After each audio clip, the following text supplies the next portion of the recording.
The first step of development planning is to collect baseline data about development needs through self assessments, which are usually provided by the organization and completed by employees themselves.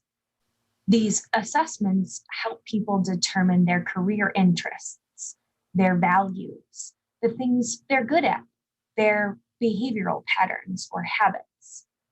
Companies often use psychological tests to evaluate development needs, and we will learn more about these assessments later in the module. One of the best options is the NEO Personality Inventory, the revised version. As people gain awareness of their strengths, they can also gain information about their weaknesses, the areas that are in need of improvement. If current training programs do not address these weaknesses, then they may be perfect for the person's development plan. Of course, the results of any one assessment or any one personality test should be used with caution. We typically use multiple assessments and multiple sources of information in order to make better decisions.